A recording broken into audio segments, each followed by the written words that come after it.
Hello everyone, mother Teresa online classes में आप सभी स्टूडेंट का most welcome. Basic nursing first year fundamental के अंदर हम स्टडी कर रहे थे गैस्ट्रिक एवाजिया ट्यूब फीडिंग के बारे में। पिछली क्लासेस के अंदर हमने जो पिछली दो क्लास हुई है उसके अंदर हमने डेफिनेशन, पर्पस, ऑब्जेक्टिव्स, कौन कौन से जनरल इंस्ट्रक्शन होते हैं, क्या प्रिंसिपल्स होते हैं, उन सबकी हमने डिटेल के अंदर स्टडी कर लिए और उम्मीद करता हूँ आपको अच्छे से याद भी हो गए होंगे और समझ में भी आ गए होंगे, तो अंडरस्टैंडिंग भी अच्छे से हो गई होगी। आज की इस क्लास में हम डिस्कस करने वाले हैं नर्स क्या रिस्पॉन्सिबिलिटीज होती है during administration of tube feeding. उसके अंदर हम प्रीलिमिनरी असेसमेंट यानी कि जो ट्यूब फीडिंग करवा रहे हैं उससे पहले असेसमेंट क्या चीजों को हमें असिस्ट करना होता है, उन चीजों को हम बात करेंगे। उसके बाद हमने आर्टिकल्स, आपको ब्लैक बोर्ड दिखा होगा, आर्टिकल्स की हम बात करेंगे, कौन कौन से आर्टिकल्स यूजफुल होते हैं और जो आर्टिकल हम काम में ले रहे हैं उसका पर्पज क्या है, किस पर्पज के साथ में उसको हम काम में ले रहे हैं। दूसरा हम बात करेंगे प्रोसीजर के बारे में और एक नर्स की क्या रिस्पॉन्सिबिलिटी होती है before and after tube feeding. इनकी हम डिटेल के अंदर आज की क्लास में हम बात करने वाले हैं। तो सबसे पहले हम स्टार्ट करते हैं आज की क्लास को, जिसके अंदर हम स्टडी करेंगे प्रीलिमिनरी असेसमेंट। मतलब असेसमेंट क्या क्या चीजें हमें असिस्ट करनी होती है, तो वन बाय वन मैं बता देता हूँ आपको। पहला है identify the client with name, bed number and OPD number. हमें आइडेंटिफाई करना होता है, पहचान करनी होती है क्लाइंट की, पेशेंट की, विद ओपीडी नंबर, उसका नेम और उसके बेड नंबर से उसे हमें आइडेंटिफाई कर लेना है कि ये इस बेड का पेशेंट है, ये इसके ओपीडी नंबर और ये इसका नेम। ठीक है, इसका आइडेंटिफाई करने के बाद हमें क्या करना होता है, check the doctors order for any specific precautions. हमें डॉक्टर ने जो ऑर्डर दिया है, जिस पर डॉक्टर ने प्रेस्क्राइब किया है राइस ट्यूब या ट्यूब फीडिंग, उसको हमें अच्छे से रीड आउट करना होता है। उसको डॉक्टर्स के ऑर्डर को हमें यूं है कि डॉक्टर के ऑर्डर को हमें चेक करना होता है। यदि उसके अंदर कोई स्पेशल प्रिकॉशंस तो डॉक्टर ने नहीं दिए, बिकॉज कई बार सीवियर कंडीशन होती है पेशेंट की, तो डॉक्टर स्पेशल प्रिकॉशंस देता है। उस प्रिकॉशंस को ध्यान में रखते हुए हमें ट्यूब फीडिंग करवानी होती है। तो हमें ये चेक करना है, डॉक्टर ने जो ऑर्डर किया है, डॉक्टर ने जो प्रेस्क्राइब किया है, उसको हमें चेक करना होता है। इसके अलावा if any regarding the tube feeding, movement of the client, positioning of the client, movement, इससे रिगार्डिंग मूवमेंट क्या होंगे क्लाइंट के, इस डॉक्टर ऑर्डर करता है जो ट्यूब फीडिंग के दौरान हमें क्या पोजीशन देनी होती है, ये सारी चीजें डॉक्टर ऑर्डर करता है। उसको ऑर्डर को ध्यान रखते हुए उस डॉक्टर के ऑर्डर को हमें चेक करना होता है। दूसरा प्रीलिमिनरी असेसमेंट हम करते हैं। तीसरा असेसमेंट इसके अंदर करते हैं check the level of consciousness and ability to follow the direction. हमें चेक करना होता है कॉन्शियसनेस का लेवल कितना है, पेशेंट फुली कॉन्शियस है, अनकॉन्शियस है, सेमी कॉन्शियस है, इसको चेक करना है। और हमें जो डायरेक्शन पेशेंट को दे रहे हैं वो उन डायरेक्शन को कितना समझ पा रहा है, कितना उनको फॉलो कर पा रहा है, ये हमें चेक करना होता है। नेक्स्ट इसके अंदर है check the ability for self care, ability to move and to maintain a desired position during the insertion of the tube. हमें चेक करना होता है कि पेशेंट की एबिलिटी, पेशेंट हमारे साथ में हमारे इंस्ट्रक्शन को फॉलो कर पा रहा है, नहीं कर पा रहा है, पेशेंट अपनी पोजीशनिंग जो ट्यूब फीडिंग के दौरान हम जो दे पा रहे हैं उसमें रह पा रहा है, नहीं कर पा रहा है, ये सारी चीजें हमें पहले से चेक करना होता है। इसके अलावा check whether the feed is ready at hand. हमें जो फीड हम देने वाले हैं उसका वेदर चेक करना होता है। मौसम, यहाँ पे मौसम का नहीं कि बाहर का एनवायरमेंट नहीं, आप जो फीडिंग करवाने वाले जो फूड न्यूट्रिएंट्स उसका टेम्परेचर कैसा है, वो जो टेम्परेचर बॉडी के लिए सूटेबल है या नहीं है, ये सारा चेक करना होता है। Next check the articles available in the client unit.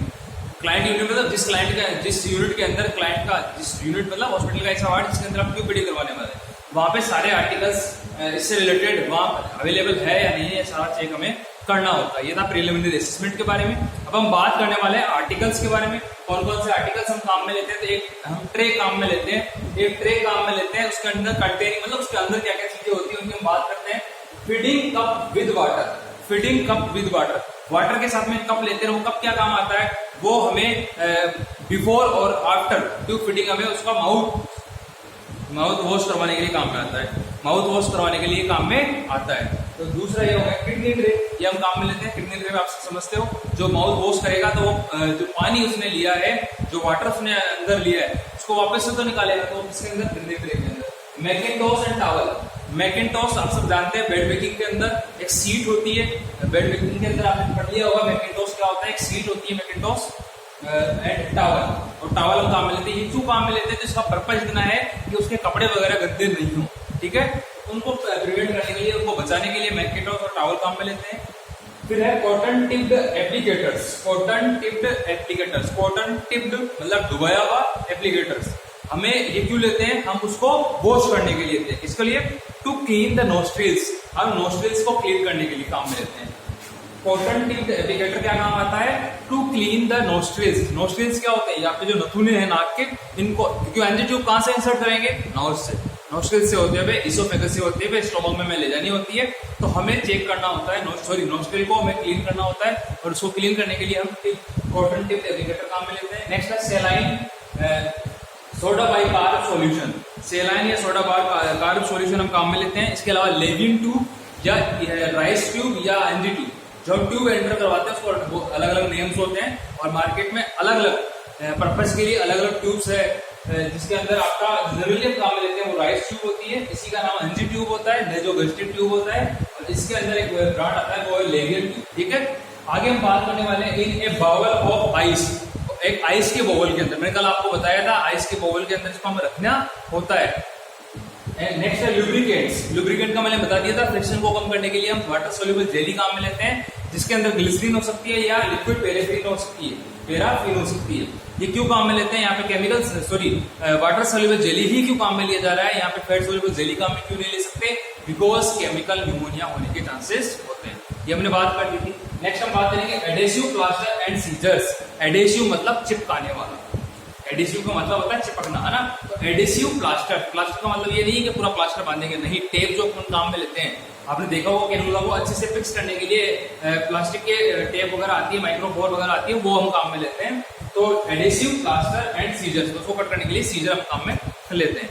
Next इसके अलावा कुछ आर्टिकल्स हैं जो ब्लैक बोर्ड पे मैं नहीं लिख पाया, तो हम वापस से एक बार रिवाइज करवा देता हूँ पहले इन आर्टिकल को, नेक्स्ट कुछ और आर्टिकल्स हैं उनकी हम बात करेंगे। तो सबसे पहले हमने ट्यूब फीडिंग और एक वाटर टिप ट्रे लिया है, जिसके अंदर हमने क्या क्या लिया है, फीडिंग कप वाटर। दोस्तों मैं पहले से आपको अच्छे से समझाता हूँ, बिकॉज हम पढ़ रहे हैं थ्योरी विद प्रैक्टिकल्स, ये सब्जेक्ट, ये प्रोसीजर जो हम पढ़ रहे हैं अभी, ये प्रैक्टिकल में भी आपके फंडामेंटल में आते हैं, और उसके अंदर आपको अलग अलग इंस्ट्रूमेंट सामने रखे हुए होता है, और जब एग्जामिनर वाइवा लेता है आपका, तो वो आपसे क्वेश्चन पूछता है कि ये क्या रखा हुआ है, तो आपको बताना होता है, आपको डिटेक्ट करना होता है कि ये इमेज किसकी है, क्या चीज है ना, ये आर्टिकल किस काम में आने वाला है, ये आर्टिकल का नेम क्या है, पहली चीज। दूसरी चीज आपको ये बोल देता है कि आप मान लो आप एक नर्स हो और आपको क्या करवाना है, एक पेशेंट को ट्यूब फीडिंग करवानी है, और ट्यूब फीडिंग के लिए आपको एक ट्रे सेट करनी है, और उस ट्रे के अंदर आप क्या क्या इक्विपमेंट्स रखने वाले हैं, क्या क्या आर्टिकल्स रखने वाले हैं, तो ये सारे आर्टिकल्स हमें ट्रे के अंदर सेट करना होता है। आपको एक ट्रे सामने मिल जाती है, उस ट्रे के अंदर आपको सारे आर्टिकल्स सेट करना होता है। वो आर्टिकल्स आप तभी सेट कर पाएंगे जब आप आर्टिकल्स के बारे में अपने को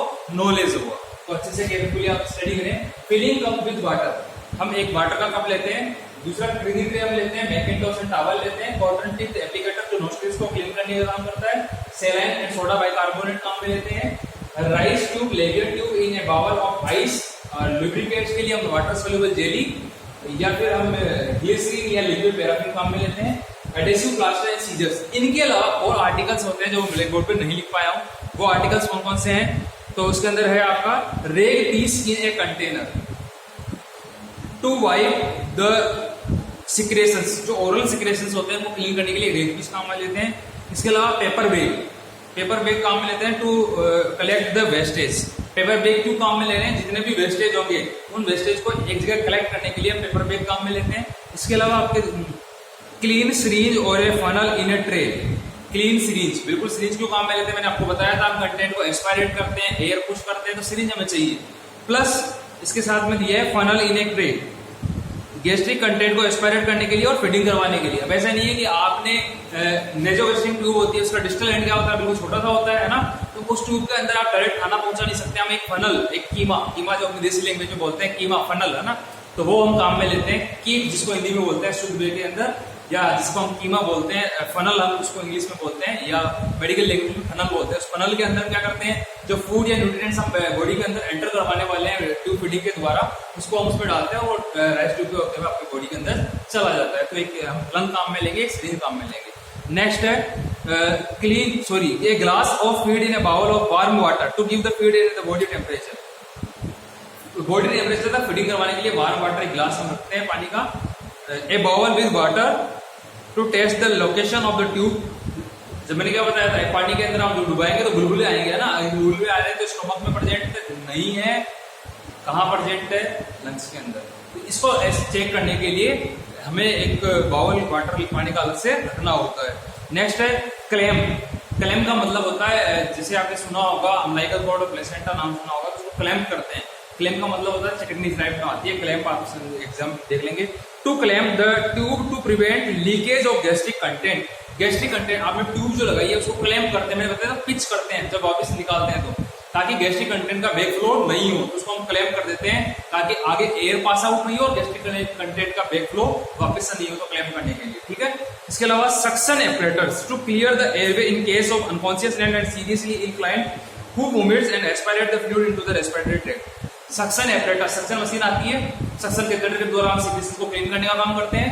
सक्शन एपरेटस यहाँ क्यों काम में ले रहे हैं, यदि पेशेंट अनकॉन्शियस है तो कई बार उसके वोमिटिंग हो सकती है, एस्पायरेशन वोमिटिंग होगी, कंटेंट जो आपका है और जो गैस्ट्रिक कंटेंट है वो रिगर्जिटेट हो सकता है। अब रिगर्जिटेट का मतलब मैंने आपको बता दिया था, जो गैस्ट्रिक कंटेंट है उसका बैक फ्लो होना, तो रिगर्जिटेशन, तो यदि गैस्ट्रिक कंटेंट या वोमिट हो सकती है, रिगर्जिटेशन हो सकता है, और उनका रिगर्जिटेशन होने के बाद में वो आपके रेस्पिरेटरी ट्रैक्ट में जा सकते हैं, तो उनको प्रिवेंट करने के लिए, यानी कि एस्पायरेशन को प्रिवेंट करने के लिए हम सक्शन कैथेटर यहाँ पे काम में लेते हैं, सक्शन ट्यूब या सक्शन एपरेटस हम काम में लेते हैं। ये सारे आर्टिकल्स हम एक ट्यूब फीडिंग के दौरान काम में लेते हैं। अब हम बात करने वाले हैं preparation of the client and the unit.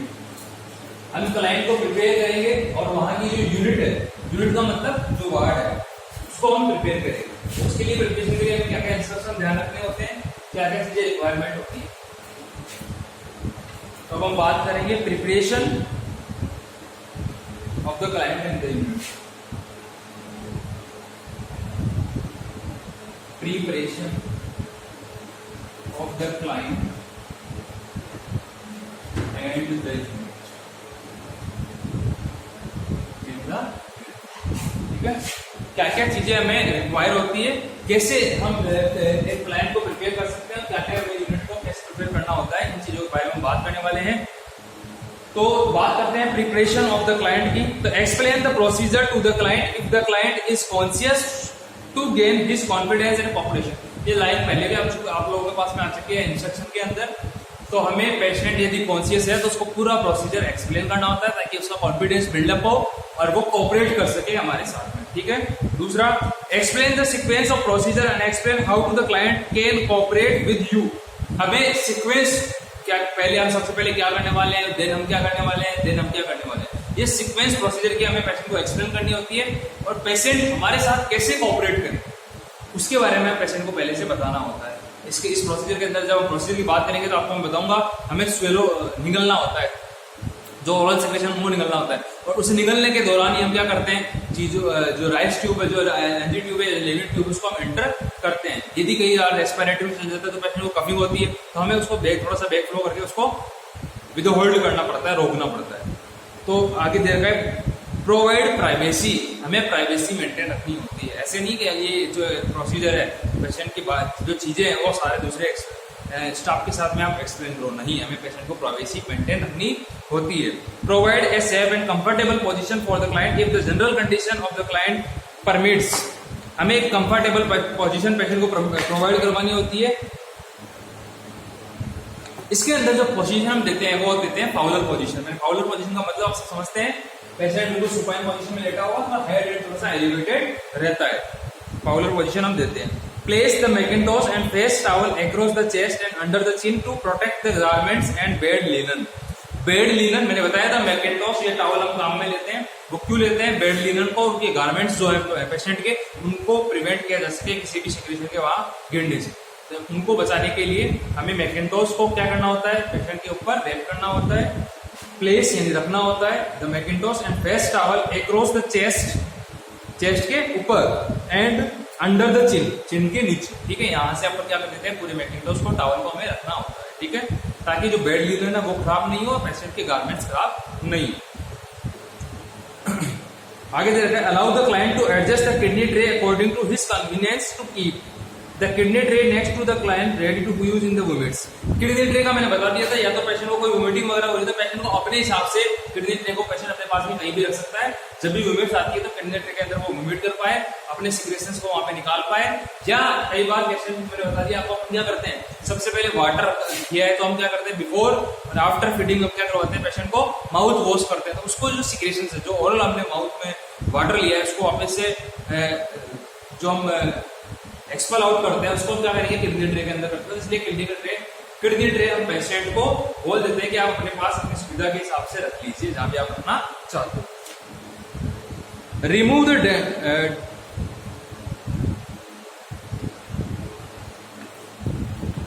जो सिक्रेशंस आ रहे हैं उनको वाटर के साथ में हम रिमूव कर सकते हैं, जो लार आती है टपकती रहती है उनको हम साइड में कर सकते हैं। इसके अलावा arrange the articles conveniently to the bed side locker. जो बेड साइड है लोकर आपने जनरली देखा होगा, पेशेंट के बेड के पास में एक लोकर होता है बड़े हॉस्पिटल के अंदर, छोटों में तो हो सकता है नहीं हो, पर जो बड़े हॉस्पिटल होते हैं बेड साइड लोकर होता है, तो वहाँ पे हमें सारे आर्टिकल्स को जो ट्रे हमने बनाई है उनको हमें एक कन्वीनियंस वे के अंदर वहाँ पे सेट करना होता है। नेक्स्ट है give a rag piece in a client hand to wipe the face and lips when necessary. जो रेग पीस मैंने बताया था वो क्या करेगा, आपके नोज ओरल सिक्रेशन को क्लीन करने के, तो हम पेशेंट के हाथ में एक रेग पीस दे देंगे।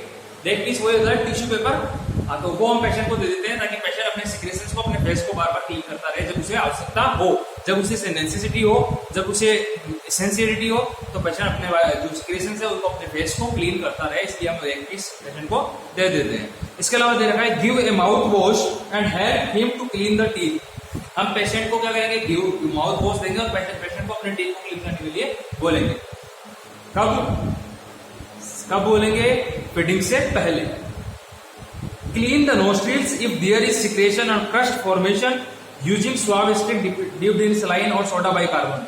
आपका जो सोडा बाइकार्बोन या NS जो सॉल्यूशन हमने काम में लिया था वो क्यों लेते हैं, ताकि जो हमने कॉटन डीप्ड हमने एप्लीकेटर काम में लिया है उसको हम उसमें डीप करेंगे, अपने नोस्ट्रिल्स को अच्छे से क्लीन कर लेंगे। इसके लिए हम क्या करते हैं, सोडा बाइकार्बोनेट या NS सॉल्यूशन काम में लेते हैं। ये टोटल इंस्ट्रक्शन थे किसके रिगार्डिंग, पेशेंट की खुद को पेशेंट को प्रिपेयर करने की रिगार्डिंग या पेशेंट की क्लाइंट को प्रिपरेशन के रिगार्डिंग। अब हम बात करने वाले जो मेन प्रोसीजर हम बात करेंगे वो है ट्यूब फीडिंग हम कैसे करवाएं। प्रोसीजर क्या है इसका पूरा, अभी तक हमने सारी चीजें बात कर ली है डिटेल के अंदर, अब हम बात करेंगे प्रोसीजर के बारे में।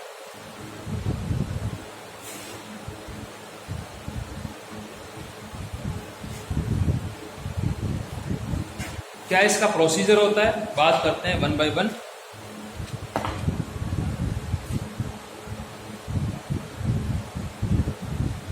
Procedure of tube feeding, इसको हम क्या बोलते हैं, सबको पता है, गैस्ट्रिक लेवाज। स्टोमक इरिगेशन को क्या बोलते हैं, गैस्ट्रिक लेवाज। जब कोई पेशेंट पॉइजन ले लेता है तो हमें स्टोमक को इरिगेट करके उसका जो कंटेंट स्टोमक में गया है उसको वापस से निकालना होता है, एक्सपायरेट करना होता है। उसका रिफ्टिया काम में लेते हैं। कौन सा मेथड या कौन सा आर्टिफिशियल मेथड काम में लेते हैं, वो कौन सा है, गैस्ट्रिक लेवाज या लावाज। बट ट्यूब फीडिंग के लिए कोई भी कंटेंट या पेशेंट की न्यूट्रिशनल डिमांड जो पेशेंट ले नहीं पा रहा है ओरली, उसको हम नेसोगैस्ट्रिक ट्यूब के द्वारा, एंजी ट्यूब के द्वारा, राइस ट्यूब के द्वारा, लेमिन ट्यूब के द्वारा पेशेंट की बॉडी के अंदर एंटर करते हैं न्यूट्रिएंट्स को, फ्लूइड को। तो उसको कैसे एंटर करेंगे, प्रोसीजर क्या है इसका, उसकी हम बात करते हैं डिटेल के अंदर वन बाय वन। सबसे पहला प्रोसीजर, कोई भी प्रोसीजर करने से पहले सबसे पहले आपको एक दिमाग में याद रखना है, वॉश योर हैंड्स। अपने हैंड वॉश करना होता है, जो क्लीन टेक्निक का एक पार्ट, क्लीन टेक्निक का एक पार्ट होता है। तो हमें क्या करना है, वॉश करना है अपने हैंड को to prevent cross infection, cross infection से बचने के लिए, क्रॉस इन्फेक्शन से बचने के लिए। Take the tube and check whether it is good odor. Expel the water from the tube and check the। हम एक ट्यूब लेंगे। अब ट्यूब कौन सी, जब मैं ट्यूब बोल रहा हूँ तो आपको दिमाग में एक चीज आनी चाहिए, राइस ट्यूब, एंजी ट्यूब या लेजर ट्यूब, जो हम काम में लेने वाले हैं। उस ट्यूब को हम लेंगे, उस ट्यूब की पेटेंसी को, उसको अच्छे से हम चेक कर लेंगे, उसकी पेटेंसी को, यहाँ से कहीं से वो लीकेज तो नहीं है, इसकी पेटेंसी को हम चेक करेंगे। उसके लिए हम वाटर उसके अंदर डाल के चेक कर सकते हैं। नेक्स्ट है major distance on the tube from the. अब हम जो ट्यूब है उसकी डिस्टेंस मेजर करते हैं, तो उसके लिए आपको जनरली याद रखने का तरीका है, सबसे पहले आपके नोस्ट्रिल्स का जो टिप है उसके ऊपर हम क्या रखेंगे, एनजी ट्यूब को रखेंगे। देन हमारा जो ईयर लोब है वहां पे हम ट्यूब को लेके जाएंगे और फिर वहां से ट्यूब को हम अपनी जिफॉइड प्रोसेस तक, अपनी जिफॉइड प्रोसेस तक उस ट्यूब को लेके जाएंगे और वहां पे एक मार्क कर देंगे। और मार्क के लिए जनरली हम टेपिंग कर देते हैं ताकि हमें वहां तक एंटर करवाना। ऐसे नहीं है पूरी ट्यूब को अंदर एंटर करवाना, नहीं, नोज से लेके ईयर लॉब और फिर यहाँ से जिफॉइड प्रोसेस तक जो ट्यूब है वहां पे मार्क कर देते हैं। अब लैंग्वेज क्या है, मेडिकल लैंग्वेज के अंदर क्या बोलते हैं, तो सबसे पहले बताता हूँ, measures distance on the tube from the bridge of the nose, bridge of the nose to the ear lobe plus, to the ear lobe तक हम लेंगे। देन यहां से फिर आगे कहां ले जाएंगे, distance from the ear lobe to the tip of the xiphoid process, sternum की जो जिफर्ड प्रोसेस का जो लास्ट एंड है, मैं भी उसको डायग्राम भी दिखा दूंगा, वहां तक अपन क्या करते हैं, इसको टिप जो पेशेंट की जो नेजोगेस्ट्रिक ट्यूब है उसको हम मार्क कर लेते हैं, टैपिंग कर लेते हैं। तो मैं आपको दिखाता हूं दोस्तों, आपको ये डायग्राम अच्छे से दिख रहा होगा, आपके पास बुक है तो आप इसमें भी देख सकते हैं। हमने क्या किया है, नेजोगेस्ट्रिक ट्यूब को कहां से लिया, nostrils, bridge of the nostril से ईयर लोब तक लिया है, और ईयर लोब से हमें जिफर्ड प्रोसेस, आपको ये लेटरल व्यू नहीं दिख रहा होगा, इस व्यू के अंदर दिख रहा होगा जिफर्ड प्रोसेस, आपको यहाँ टच करते हैं तो लास्ट जो हार्ड सा पार्ट होता है जिफर्ड प्रोसेस, स्टर्नम की जो जिफर्ड प्रोसेस है वहां तक हमें ट्यूब को लेना होता है। ये डिस्टेंस हमने मेंटेन कर लिए, मेजर कर लिए, और वहां पे हमें टेपिंग कर लेनी है, हमें वहां पे मार्क कर लेना है डिस्टेंस का। नेक्स्ट हम क्या करते हैं, लुब्रिकेशन करते हैं, लुब्रिकेट करते हैं ट्यूब। ऐसे नहीं है पूरी ट्यूब को लुब्रिकेट नहीं, हमें 6 to 8 इंच हम उस ट्यूब को लुब्रिकेट करते हैं, 6 से 8 इंच तक। कई जगह बुक्स के अंदर 3 to 5 इंच भी दे रखा है, तो आपकी बुक के अंदर, सिस्टर नैंसी की बुक के अंदर 6 to 8 इंच दे रखा है, तो 6 से 8 इंच तक हम उस ट्यूब को लुब्रिकेट करते हैं। Then using a rack piece और paper required lubricant should be applied to the minimum. हमें बहुत कम मात्रा के अंदर लुब्रिकेशन करना होता है। लुब्रिकेशन क्यों करते हैं, फ्रिक्शन से बचाने के लिए। नेक्स्ट है hold the tube coiled in the right hand and introduce up to the left nostrils. हमें अपने राइट हैंड पर ट्यूब को होल्ड करना है, कॉइल का मतलब रिंग बनाते हैं, अपने राइट हैंड पर हमें ट्यूब को कॉइल कर लेना है और लेफ्ट नोस्ट्रिल से हमें एंटर करवाना होता है। अब लेफ्ट से क्यों करवाते हैं, बिकॉज हमारा ये जो नोस्ट्रिल्स है, यहाँ पे जो नेजल सेप्टम होता है, नेजल सेप्टम का मतलब आप एनाटोमी में रेस्पिरेटरी सिस्टम में देख लेंगे, नेजल सेप्टम होता है आपके इस नोस्ट्रिल्स को और इस नोस्ट्रिल्स को डिवाइड करने के लिए बीच में एक परत है, उसको हम नेजल सेप्टम बोलते हैं। और वो नेजल सेप्टम राइट साइड में डेविएटेड होता है, मतलब थोड़ा सा मुड़ा हुआ होता है, तो राइट साइड का जो नोस्ट्रिल है उसके अंदर स्पेस कम होगा, तो हम क्या करेंगे, लेफ्ट नोस्ट्रिल से ट्यूब को एंटर करवाते हैं, इंट्रोड्यूस करवाते हैं, एडमिनिस्टर करवाते हैं। ठीक है, तो याद रखना है लेफ्ट साइड से ही करवाएंगे। राइट हैंड पर तो हमने क्या किया है, होल्ड किया है और होल्ड करा है, बट लेफ्ट नोस्ट्रिल से हम इंट्रोड्यूस करवाते हैं। क्यों करवाते हैं, उसका पीछे आपको रीजन इतना याद रखना है कि जो नेजल सेप्टम होता है वो राइट साइड में डेविएटेड होता है, इस वजह से थोड़ा सा घुमा हुआ होता है, इस वजह से जो राइट जो नोस्ट्रिल्स है उसके अंदर स्पेस कम होता है, और इस वजह से हम लेफ्ट नोस्ट्रिल से एंटर करवाते हैं। नेक्स्ट आगे जिसके अंदर दे रखा है, pass the tube gently but quickly backward and downward. हमें पेशेंट को जल्दी से क्या ट्यूब को एंटर करवाना होता है, quickly backward and downward. Momentarily resist and occur and the tube is passed into the nasopharynx. Nasopharynx में जब ट्यूब जाती है तो रेजिस्टेंस हमें लगता है। Have the client to flex the hand. हमें पेशेंट को अपने हेड को फ्लेक्स करके रखना होता है, ऐसे नहीं है नीचे झुका के नहीं, हमें पेशेंट के हेड को फ्लेक्स करके रखना होता है। इसके अलावा दे रखा है आपके, have the client to flex the head, withdraw the tube about 1 inch, rotate in side 1 to side to gently advance to. हमें एक इंच पेशेंट की ट्यूब को विथड्रॉ करना है। जब नेजोफेरिंक्स में रेजिस्टेंस लगता है तो हमें 1 इंच ट्यूब को 1 इंच विथड्रॉ करना है, देन उसको रोटेट करना है, घुमाना है, और फिर वापस से इंट्रोड्यूस करवाना होता है।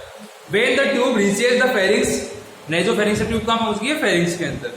द क्लाइंट में गेग, पेशेंट को गेग रिफ्लेक्स आता है ना, तो उस गेग रिफ्लेक्स में पेशेंट क्या करता है, allow him to rest for a moment, ask him to panting breathing. अब पेशेंट को हमें अलाउ करना है रेस्ट के लिए। वहां पे ऐसे नहीं है कि जब गेग रिफ्लेक्स आ रहा है तो पेशेंट को हमें इंट्रोड्यूस नहीं करवाना है, हमें उसको होल्ड करना है, पेशेंट कुछ समय के लिए रेस्ट के लिए बोलना है, और ब्रीदिंग अच्छे से करने के लिए पेशेंट को बोलना होता है। नेक्स्ट है, have the client take sips of water and swallow on command. Patient को हम कुछ पानी की जो पानी दे सकते हैं कुछ मात्रा में, तो पेशेंट उसको निगलेगा, और उसी के साथ में हमें पेशेंट की ट्यूब को आगे एडवांस 3 से 4 इंच हमें उस क्लाइंट के अंदर उसको स्वेलो जब करता है तो ट्यूब को एंटर करना होता है। Continue to advance the tube until it reaches previously designed mark. हमने जो मार्क बनाया था वहां तक इस पेशेंट ट्यूब को एंटर कर देंगे। नेक्स्ट है, check the placement of tube in stomach. जहां तक ट्यूब का मार्क किया था, हमने टेपिंग करी थी, वहां तक उस ट्यूब को एंटर करवा दिया। एंटर करवाने के बाद हमें चेक करना है कि ये ट्यूब सही लोकेशन पे पहुंची है या नहीं पहुंची है। उसके लिए मैंने आपको पहले बता चुका हूँ, 4-5 मेथड होते हैं, उस मेथड के द्वारा आप चेक कर सकते हैं। सबसे बेस्ट मेथड क्या है, एक्सरे, बट हम सभी पेशेंट का एक्सरे नहीं करवाते हैं बिकॉज एक्सरे के साइड इफेक्ट है। After the tube in place, tape with the side of the face and wait for some time before giving the feed. जब ट्यूब को हमने चेक कर लिया कि अच्छे से सही प्लेस के ऊपर ट्यूब पहुंच चुकी है, उसके बाद हमें कुछ ट्यूब को फेस पे टेपिंग कर देती हूँ, माइक्रोफोर के साथ में टेप कर लेना है और देन हम इसको कुछ पेशेंट को कुछ समय के लिए रेस्ट करने के लिए बोल देना है। उसके बाद हम ट्यूब फीडिंग स्टार्ट करते हैं। Before giving the feed, pour some water through the funnel with lower the funnel slowly. हमें पेशेंट के अंदर जब फीडिंग स्टार्ट करने से पहले कुछ मात्रा के अंदर क्या करना होता है, फनल के द्वारा थोड़ा सा वाटर इंट्रोड्यूस करवाना होता है और वहां का जो गैस्ट्रिक कंटेंट उसको एस्पायरेट करना होता है और उसको क्लैंप करना है, एयर उसके अंदर नहीं चल जाए इसलिए। ठीक है, ये सारी चीजें थी प्रोसीजर के बारे में। अब कल की क्लास में इस प्रोसीजर को एक बार वापस से रिवाइज करेंगे, एक बार वापस से स्टडी करेंगे और उसके बाद में नर्स की क्या क्या प्रोडक्ट हो सकती है बिफोर गिविंग और आफ्टर गिविंग, वो कल की क्लास में हम बात करेंगे। तो आज के लिए इतना ही। Thank you so very much.